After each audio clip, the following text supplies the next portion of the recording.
10th class. आज हम पढ़ते हैं भारत में आर्थिक विकास। जैसे कि हम नियोजन पढ़ रहे हैं, तो कल हमने क्या पढ़ा था? भारत में आर्थिक विकास की सफलता, है ना।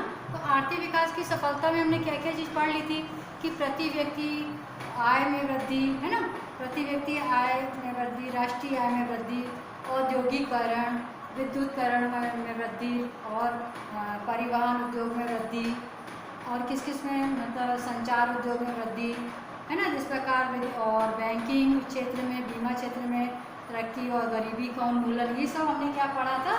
आर्थिक नियोजन की सफलता।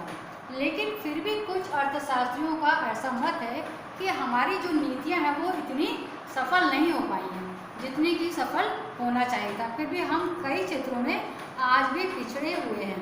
तो अर्थशास्त्रियों का मानना है कि इन क्षेत्रों में हम अभी भी पिछड़े हुए हैं। तो आज हम पढ़ेंगे आर्थिक नियोजन की असफलताएं। तो आर्थिक नियोजन की असफलता हम देख लेते हैं कौन कौन से क्षेत्र में हम असफल हैं। जैसे कि पहला हम ले लेते हैं प्रति व्यक्ति आय में धीमी गति, दूसरा लेंगे क्षेत्रीय असंतुलन, ठीक है, तीसरा मूल्य वृद्धि, और चौथा बेरोजगारी में वृद्धि, और पांचवा आय व धन की असमानता में वृद्धि। मतलब कहीं आय और मतलब धन जो है, कहीं किसी के पास बहुत ज़्यादा है, करोड़ों अरबों रुपए, किसी के पास बिल्कुल नहीं है। आय व धन की असमानता, उसमें वृद्धि, और सार्वजनिक उद्यमों की सफलता। देखिए अभी वर्तमान में बहुत सारे उद्योग है, लेकिन कई उद्योग जो है वो अभी भी क्या हुए, बंद पड़े हुए हैं। तो उसकी वजह से भी लोग जो है लोगों को रोजगार नहीं मिल पा रहा है। इसके बाद हम आज इंडिया विजन 2020 में योजना आयोग ने जो लक्ष्य बनाया था, तो क्या हम उस योग मतलब जो लक्ष्य था योजना आयोग, क्या उसमें सफल हुई है? बिल्कुल नहीं, क्योंकि उनका जो लक्ष्य था कि 2020 तक जो भारत जो है वो विकसित देश की श्रेणी में आ जाएगा। तो क्या आज हम पूर्णतः विकसित हैं? नहीं, आज भी हम विकासशील हैं, और देश में जो कीमतें हैं दिनों दिन बढ़ती जा रही हैं हर चीज़ों की, और गरीबी अभी भी बहुत ज़्यादा। उनका ये मानना था योजना आयोग का, 2003 में उन्होंने एक प्रपत्र जारी किया था। जनवरी 2003 में उन्होंने इंडिया विजन के नाम से एक महत्वपूर्ण दस्तावेज जारी किया था। उनके अनुसार क्या था कि सन 2020 तक जो भारत है वो पूर्णतः विकसित देश की श्रेणी में आ जाएगा, और यहाँ पर कोई भी व्यक्ति निरक्षर मतलब अनपढ़ नहीं रहेगा, ना कोई गरीब रहेगा, और ना ही कोई बेरोजगार रहेगा। तो क्या आज ऐसा है?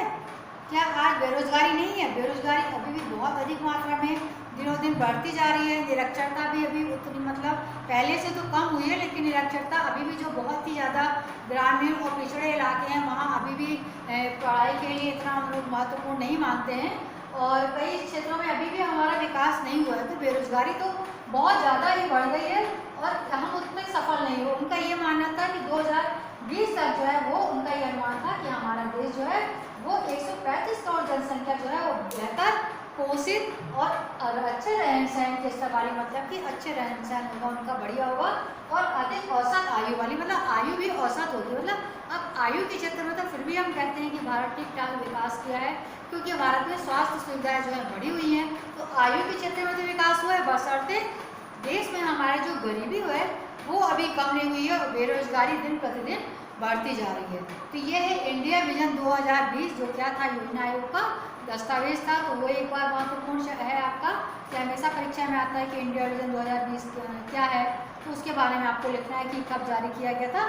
हम देख लेते हैं पहले भारत में आर्थिक नियोजन की असफलता, मतलब हम किन क्षेत्रों में असफल हुए। तो सबसे पहले जैसे कि हम देख लेते हैं कि प्रति व्यक्ति जो आय है उसमें क्या है, धीमी गति हुई है। प्रति व्यक्ति आय में धीमी गति, मतलब भारत में आर्थिक नियोजन के बाद भी प्रति व्यक्ति जो आय है उसमें वृद्धि बहुत ही क्या है, धीमी गति से हुई है। भारत में लगभग 21% जनसंख्या जो है वो अभी भी गरीबी रेखा की श्रेणी के नीचे जीवन यापन कर रही है। मतलब प्रति व्यक्ति आय में बहुत ही धीमी गति से प्रगति हुई है। तो ये है प्रति धीमी गति। अब दूसरा क्षेत्रीय असंतुलन। क्षेत्रीय असंतुलन का मत ये होता है कि जैसे कि हमारे यहाँ जो राज्य है वो अलग अलग हिस्सों में डिवाइड है, तो अलग अलग क्षेत्रीय हिस्सों में मतलब कहीं पे तो विकास हुआ है, लेकिन कई क्षेत्रों में विकास हुआ। जैसे कि कर्नाटक को ले लीजिए, और कर्नाटक है, और महाराष्ट्र है, तमिलनाडु जैसे मद्रास है, आंध्र प्रदेश है। तो इन क्षेत्रों में तो विकास हुआ है, लेकिन कुछ ऐसे क्षेत्र हैं जहाँ पे विकास की गति जो है बहुत ही धीमी है। जैसे कि हम उड़ीसा को ले लेते हैं, और ये मध्य प्रदेश को ले, उत्तर प्रदेश को लें, बिहार इत्यादि को लें, तो यहाँ पर जो विकास की जो गति है वो बहुत ही धीमी गति से है। तो अर्थात इसको कहते हैं क्षेत्रीय असंतुलन, मतलब अलग अलग क्षेत्र में असंतुलन है, कहीं पर विकास ज़्यादा है तो कहीं पे बहुत ही कम हुआ है विकास। अब मूल्य वृद्धि, दिनों दिन हम देख रहे हैं कि मूल्यों में क्या होती जा रही है, वृद्धि बढ़ती जा रही है। एक बार किसी चीज़ का मूल्य बढ़ता है तो वो कम होता ही नहीं, क्योंकि मूल्य वृद्धि हमारे देश की आर्थिक स्थिति इतनी अच्छी नहीं हो पाई है कि हम किसी भी चीज़ की कीमत को घटा सकें। और कुछ पार्टी ऐसी होती है जो कि अपने लाभ के लिए भी कई बार वो होते रेट कम हो जाते हैं, अंतर्राष्ट्रीय स्तर पर कीमतें कम हो जाती है, लेकिन उसके बाद भी वो बाजार में वस्तुओं की कीमतों को कम नहीं करते हैं, क्योंकि उनको अपना पहले खजाना बनना होता है। तो इस वजह से भी कई बार जो होता है कि वस्तुओं की कीमतों में वृद्धि होती ही नहीं, और एक बार जो वृद्धि हो गई तो दिनों दिन क्या होता है, वृद्धि जो है वो होती चली जाती है। मूल्य वृद्धि जो है वो हमेशा बढ़ती ही जा रही, कमी बिल्कुल नहीं हो रही है। और नियोजन अवधि में मूल्यों में निरंतर वृद्धि होती जा रही है। थोक मूल्य सूचकांक 93-94 के आधार पर बढ़कर कितना हो गया, दिसंबर 2006 में 207.9 हो गया है। और अनुमान है कि नियोजन अवधि में भी कीमतों में 27 गुना ज़्यादा वृद्धि हुई है। अब हम पढ़ लेते हैं, चौथा है बेरोजगारी में वृद्धि। तो बेरोजगारी में वृद्धि मतलब दिन प्रतिदिन क्या हो रही है, जनसंख्या हमारे देश की बढ़ती जा रही है। तो जनसंख्या के बढ़ने से हमारे देश के जो प्राकृतिक जो संसाधन है उनमें कमी होती जाती है। सबसे पहले हमको जनसंख्या को नियंत्रित करना पड़ेगा, तभी हम अपने देश की बेरोजगारी और अशिक्षा को दूर कर पाएंगे। इसलिए दिनों दिन जो है जनसंख्या चूँकि हमारी कम नहीं हो रही है, तो उसकी वजह से कितना भी मतलब देश में विकास होता है, औद्योगिकरण हो रहा है, उसके बाद भी लोग बेरोजगार ही हैं, क्योंकि जनसंख्या हमारे देश की बहुत ज़्यादा बढ़ती जा रही है। इसके बाद हम देख लेते हैं आय व धन की असमानता में वृद्धि। जिस तरह से हमारा जो योजना आयोग का जो नियम था उनके अनुसार मतलब केंद्रीकरण, मतलब रुपए का केंद्रीकरण ना करके रुपयों को सामान्य तरीके से सभी में विभाजित करना था। लेकिन इस समय अब देखा जा रहा है कि जिसके पास अधिक आय है उसकी आय तो बढ़ती जा रही है, मतलब वो और अन्य चीज़ों में आय अपनी जो है वो लगा देता है, उद्योगों में लगा देता है, शेयर में लगा देता है, और कहीं प्रॉपर्टी ले लेता है वो। तो इससे क्या होता है कि उसकी आय में दिन प्रतिदिन क्या हो रही है, वृद्धि होती जा रही है। लेकिन जो एक गरीब व्यक्ति जिसके पास रहने को नहीं है, खाने को नहीं है, तो वो व्यक्ति जो है वो और भी गरीब, जिस प्रकार अभी हमारे देश की अर्थव्यवस्था है, तो जो गरीब है वो और गरीब होता जा रहा है, और जो धनी है वो और धनी होता जा रहा है। मतलब आय और धन की असमानता में वृद्धि होती जा रही है। अब हम छठवां देख लेते हैं, जैसा कि सार्वजनिक उद्यमों की असफलता। अभी हमारे यहाँ वर्तमान में कितने उद्योग हैं, 242 करीब उद्योग है हमारे देश में, मतलब अभी, लेकिन उनमें से भी अधिकतर जो उद्योग है वो बंद पड़े हुए हैं। तो जिससे उद्योग बंद हो गए, उनकी आर्थिक स्थिति क्या अच्छी नहीं है, तो उद्योग बंद हो गए तो लोगों को रोजगार नहीं मिल रहा, वो बेरोजगार हो गए। तो इस प्रकार हम देख रहे हैं कि हमारे देश की जो आर्थिक स्थिति है वो इस समय बहुत ही खराब चल रही है। सार्वजनिक उद्योगों की असफलता के कारण लोगों को बेरोजगारी झेलना पड़ रही है। और कई क्षेत्रों में हमारे यहाँ जो है तो लोग जो है शिक्षित है, शिक्षा का अभाव है, क्योंकि उनमें गरीबी है, गरीबी का वो शिक्षा ग्रहण नहीं कर पाते हैं। कई गांव बहुत दूर दूर के जो अंदर जो गांव होते हैं वहाँ आज भी शिक्षा के महत्व को वो इतना नहीं जानते हैं, तो वो अपना जीवन पूरा काम धंधे में ही निकाल देते। शिक्षा उनके लिए इतनी महत्वपूर्ण नहीं है, क्योंकि जब तक वो शिक्षित नहीं होंगे तब तक वो उस चीज़ का महत्व नहीं जानेंगे। इस प्रकार सार्वजनिक उद्यम भी है जो हमारे यहाँ वो आज असफल हो गए हैं। तो एक बार हम ये फिर से देख लेते हैं कि क्या क्या है, मतलब हमारी योजना आयोग ने जो कि पंचवर्षीय योजना बनाई थी उसमें कितने सफल कितने असफल हुए हैं। तो सबसे पहले पॉइंट है प्रति व्यक्ति आय की धीमी गति। दूसरा क्षेत्रीय असंतुलन, मतलब अलग अलग क्षेत्रों में कहीं विकास अधिक हुआ है तो कहीं पे विकास नहीं हो पाया है। तीसरा मूल्य में वृद्धि निरंतर जो है वो बढ़ती जा रही है। और बेरोजगारी में वृद्धि, मतलब धीरे धीरे जनसंख्या की वृद्धि कहाँ हमारे देश में बेरोजगारी में वृद्धि होती जा रही है। आय और धन की असमानता, मतलब जो रईस व्यक्ति है वो और रईस और गरीब होता जा रहा है।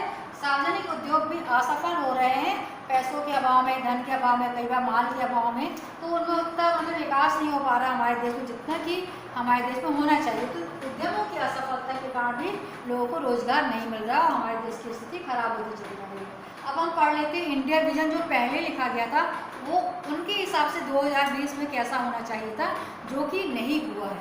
तो उनके अनुसार से भारतीय योजना आयोग ने जनवरी 2003 में इंडिया विजन 2020 के नाम से एक महत्वपूर्ण दस्तावेज जारी किया था, जिसके अनुसार क्या हुआ था कि उनके अनुसार क्या था कि भारत जो 2020 तक क्या होगा, एक विकसित देशों की श्रेणी में सम्मिलित हो जाएगा। और सफलता कब देश है हमारे बेरोजगार, मतलब उन्होंने ऐसा अनुमान लगाया था कि 2020 तक हमारे देश में बेरोजगारी, गरीबी, निरक्षरता, मतलब कि जो नहीं पढ़े लिखे होते हैं, पूर्णतः दूर हो जाएगी। और योजना आयोग का अनुमान था कि सन 2020 तक देश की 135 करोड़ जनसंख्या बेहतर पोषित तथा अच्छे रहन सहन वाली, मतलब जीवन यापन अच्छा होगा, अच्छे स्तर वाली, पूर्णतः स्वस्थ होगी और उनकी औसत आयु भी बेहतर होगी, ऐसा उनका अनुमान था। लेकिन हम अभी पूर्णतः इसमें सफल नहीं हुए, क्योंकि हमारा देश आज भी विकसित नहीं, विकासशील देश की श्रेणी में आता है। तो आज आप ये लिख लीजिए कि इंडिया विजन क्या था 2003 में, क्या दस्तावेज में क्या लिखा गया था, योजना आयोग ने क्या लिखा था। भारत में आर्थिक नियोजन की असफलता के कारण, ये प्रमुख है असफलता के कारण कौन कौन से, प्रति व्यक्ति आय में धीमी गति, क्षेत्रीय असंतुलन, मूल्य की वृद्धि, बेरोजगारी में वृद्धि, आय और धन की असमान में वृद्धि और सार्वजनिक उद्योगों की सफलता। इन क्षेत्रों में हम अभी भी असफल है। हालांकि कुछ क्षेत्रों में हमने भारत ने बहुत तरक्की की है, जैसे परिवहन के क्षेत्र में संचार उद्योग भारत में बहुत ज़्यादा विकसित हुआ है। कुछ क्षेत्रों में हमने स्वास्थ्य में भी बहुत ज़्यादा तरक्की की है, लेकिन कुछ क्षेत्रों में हम अभी भी असफल है, जिसमें हमको प्रयास निरंतर जारी रखना है। तो आज के लिए इतना ही बच्चों। आज हमारा ये वाला चैप्टर जो है आर्थिक विकास और नियोजन खत्म हो जाएगा। तो आप ये कॉपी में लगातार लिखते जाइए एक के बाद एक, इसके बाद हम इसके प्रश्न उत्तर करवाएंगे। तो आज के लिए बच्चों इतना ही। तो आप इसको जल्दी से नोट कर लीजिए अपनी कॉपी में, आर्थिक नियोजन की असफलताएं, उसके प्रमुख कारण और इंडिया विजन 2020। ठीक है।